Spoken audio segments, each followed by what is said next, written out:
वैसे मेले को कुमाऊनी में कौतिक कहते हैं, पर मेला मेला है और कौतिक कौतिक। जैसे होली बिना होलियारों के संभव नहीं है, वैसे ही कौतिक बिना कौतिकारों के। आश्चर्य ये है कि पूरे पहाड़ में कुकुरमुत्तों की तरह पनपते संस्कृति बचाने के नाम पर अलाने फलाने सांस्कृतिक साहित्यिक महोत्सवों के बीच द्वाराहाट का शालदे बिखौती मेला कैसे अपनी प्रासंगिकता बनाए हुए है। सीधा और सरल सा जवाब ये है कि ये कौतिक लोक संस्कृति बचा नहीं रहा बल्कि जी रहा है। शालदे बिखौती यानी शिव और शक्ति का मेला, पुरुष और प्रकृति का मेला। सर्दियों को विदाई देकर लौटती सुहानी हवा, बुरांस के जंगलों से आती हुई न्योली की आवाज, हुड़के की थाप पर झोड़ा भगनौल बैर ढोल नगाड़े मसकबीन की धुनों से गूंजता आकाश, तुरी की धुन पे लहराते निशान, तमाम प्रकृति के दूत करते हों जैसे शालदे बिखौती का स्वागत। अच्छा, जो पहली बार देखता है दंग रह जाता है। गांव के गांव बाजार में पैर रखने की जगह ही नहीं। जैसे आसमान भरा पड़ा हो तारों से, सारे अस्पताल खाली, खौरपीड़ खुटपीड़ मुनापीड़ गायब, जोश और जुनून से भरा मेला, जैसे बुजुर्ग नई पीढ़ी को सौंपते हो मेला। अगर इतिहास की धूल हटाएंगे तो बहुत दूर निकल जाएंगे, पता नहीं कितने गड़े मुर्दे निकल आएंगे। तो सुरभि और नंदनी नदियों के संगम कपिला संगम पर भगवान शिव को साक्षी मानकर प्रथम गते बैसाख के पहले पहर में स्नान के साथ शुरू होता है ये मेला, ये उत्सव। और लगातार 3 दिन तक वादी में गूंजती है ढोल दमुओं की आवाज। तो प्रथम पहर में शिव को जगाकर हर रास्ते को पूछते हुए कौतिकार शक्ति के पूजन की तरफ बढ़ते हैं ओड़ा भेंटने, और इन कौतिकारों के बीच नाचते हैं श्रृंगार। श्रृंगार दिखते तो छोलिया जैसे हैं, मगर छोलिया नहीं होते। वो किसी के आंगन में मजबूरी में नहीं नाचते ब्याह बारात में। हाँ, मगर उनकी तलवारों में धार नहीं होती जैसे छोलिया की। कहते हैं माँ शीतला देवी कत्यूरियों की आदि देवी जगदम्बा है। शीतला देवी का ही अपभ्रंश है शालदे। विषु संग्रात्री यानी कि बिखौती को विमांडेश्वर से चले आते हैं कौतिकार, निशान लहराते हुए चले आते हैं शीतला देवी के प्रांगण में।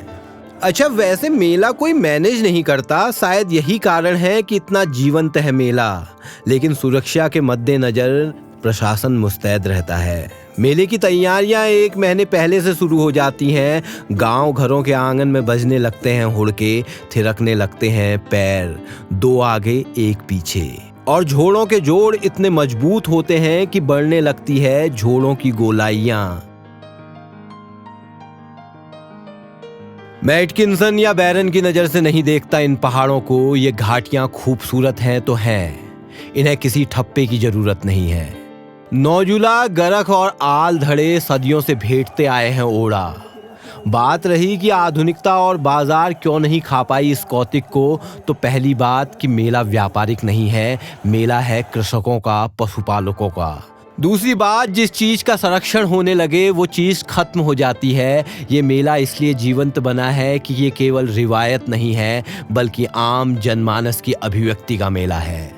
शालदे बिखौती ने जितना खुद को अपग्रेड किया है, शायद ही कुमाऊं का कोई मेला कर पाया हो। और ये सब कुछ हुआ है लोक कलाओं के जरिए, झोड़ों के जरिए, भगनौल के जरिए और बैर के जरिए। वैसे दुखद ये है कि अब बैर जो संवाद की एक अद्भुत शैली थी, जिसे आप बैतबाजी से कंपेयर कर सकते हैं, अपनी आखिरी सांस गिन रहा है।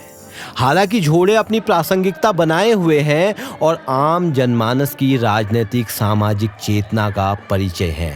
मिसाल के तौर पर इंदिरा गांधी के आपातकाल का विरोध शालदे बिखौती कुछ यूं करता है। इंदिरा त्यार चुनाव चिन्ह गोरु दगड़ी बाछ, इंदिरा त्यार गोर ब्योरो संजय हरो ग्वाओ। इंदिरा तेरा चुनाव चिन्ह गाय और बछड़ा, इंदिरा तेरी गाय ब्याई संजय हुआ ग्वाला। या फिर हालिया पेपर लीक का विरोध कुछ यूं करता है। पेपर है गो लीक हो दाजू, 8 चल रही 8, उनर है रही मौज हो दाजू, हमार टूटी भाट।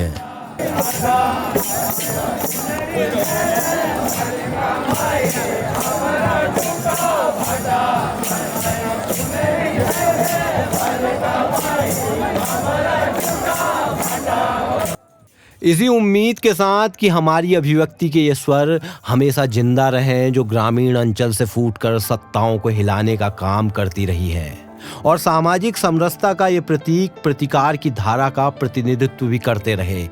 और ये उम्मीद की जानी चाहिए कि द्वाराहाट के शालदे बिखौती से चेतना का नया झोड़ा हमें प्रतिकार के लिए हमेशा तैयार मिलेगा। जैसे इस बरस का झोड़ा भी सरकार की शराब नीति, बंद होते स्कूल और महंगे गैस सिलेंडर पर केंद्रित रहा।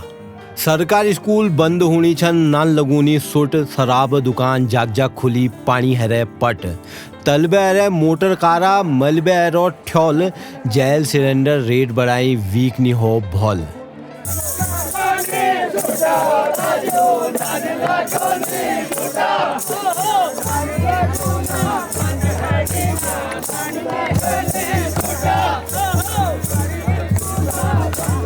तो इसी के साथ हमें दीजिए इजाजत, फिर मिलेंगे नई कहानी के साथ। नमस्कार, आभार।